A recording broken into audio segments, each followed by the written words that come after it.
Ben Keboun, rebonjour. Rebonjour Philippe. On va revenir avec vous sur la 94e nuit des Oscars, avec le triomphe d'un film à 100% produit par des Français. Oui. J'ignorais, j'ai entendu ça aujourd'hui, une plus de récompense et un gros incident. Racontez. Ah ouais, ça c'est pas le monde d'hier, c'est le monde d'aujourd'hui. C'est même le monde de cette nuit. Gros incident, une gifle, une énorme gifle donnée par une star, une autre star, ça n'arrive jamais. Will Smith est monté sur scène pour frapper l'humoriste Chris Rock, l'un des animateurs de la soirée. On écoute le bruit de la claque. Oh, wow!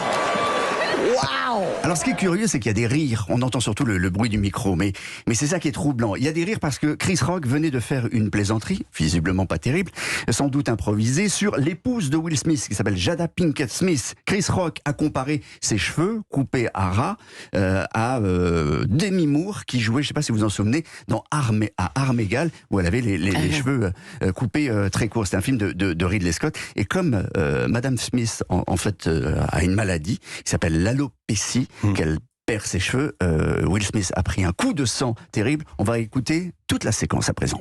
Jada, I love you. Jada, je t'adore. Can't wait to see it. All right? Trop impatient de voir la suite du film.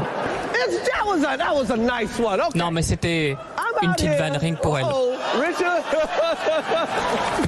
Oh, wow. Will Smith just smacked the shit out Will of me. Smith vient de me retourner une baffe.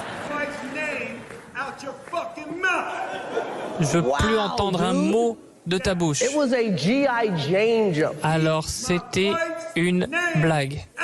Ne parle pas de ma I'm femme. going to, okay?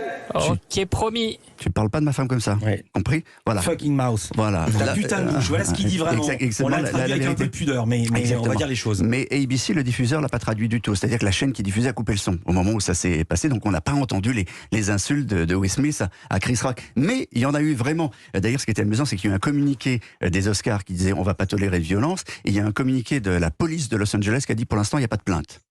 Voilà, donc ça veut dire qu'il y a eu vraiment un incident. Et ensuite, Will Smith s'est excusé à demi-mot quelques minutes plus tard en montant sur scène parce qu'il a reçu un Oscar en plus, Oscar du meilleur acteur, dans un discours confus et plein de larmes où il a dit espérer continuer à être invité par l'Académie. J'ai envie de m'excuser à l'Académie, à tous mes co-nommés. Moi, j'ai envie d'être un symbole de l'amour. Mais l'amour, ça rend fou. C'est ça la morale de l'histoire. L'amour, ça rend fou jusqu'à donner une L'amour, ça peut mettre des claques. Ouais, moi, je sais pas, j'y crois pas. Je la trouve tiède, cette gifle. Je trouve que ça sonne, franchement, les images un peu comme une mise en scène.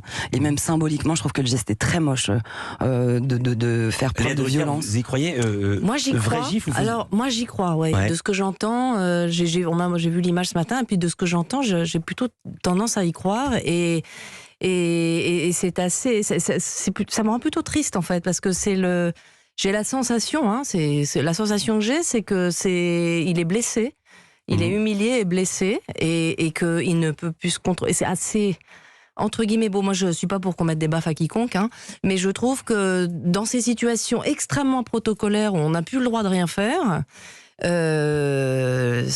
Voilà, l'amour pour sa femme a sans doute pris le dessus et il a réagi de façon extrêmement sanguine. Je valorise pas la violence, mais je trouve quand même que parfois on est un peu écrabouillé par un contexte qui nous empêche d'être humain, quoi. Le reste du palmarès, Olivier. Alors pour tout vous dire, il n'y a plus beaucoup d'importance parce qu'on va retenir de cette 94e cérémonie que la gifle, mais Jessica Chastain a reçu l'Oscar de la meilleure actrice. Jessica Chastain, Voilà, il le dit mieux que moi. Jessica Chastain. Ne le dites pas s'il le dit. Pour un film qui s'appelle Dans les yeux de Tammy Faye, l'histoire d'une télévangéliste star des années 80 au grand cœur, mais surtout au maquillage très poussé. C'est la première fois qu'elle remporte à 45 ans. Un Oscar a été face à Nicole Kidman, Penelope Cruz, Olivia Colman et Kristen Stewart. Et puis la réalisatrice de l'année, c'est une réalisatrice donc. Jane Campion.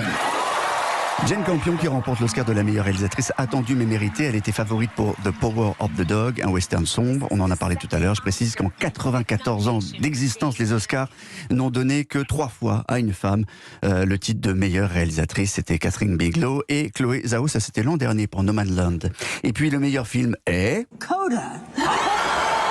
Il faut dire Coda et Cocorico, parce que Coda, c'est à la fois le remake américain de La Famille Bélier, vous vous souvenez, et surtout parce que c'est un film, Coda, financé à 100% par des capitaux français. C'est pas vrai. C'est Pathé et Philippe Rousselet, le producteur français, qui est monté d'ailleurs sur la scène des Oscars. Coda a été acheté après avoir remporté Sundance par une plateforme, Apple TV+, qui a payé une somme folle, 25 millions de dollars pour le diffuser, qui l'a emmené jusqu'à l'Oscar. Et c'est la première fois de l'histoire qu'une plateforme de streaming remporte l'Oscar du meilleur film. Et la grande différence avec la version française, c'est que tous les acteurs sont malentendants. Et on va terminer par celle qui n'a pas remporté l'Oscar de la meilleure chanson, mais qui m'a vraiment bluffé par sa performance, tout en balle de tennis jaune, c'est Beyoncé.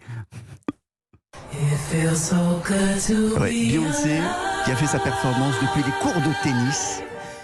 Des cours de tennis de la ville de Compton, cette petite ville de Californie où les sœurs Williams ont commencé le tennis. C'était bluffant, c'était drôle, c'était touchant et c'était symbolique. Et c'était hier soir en direct, cette nuit.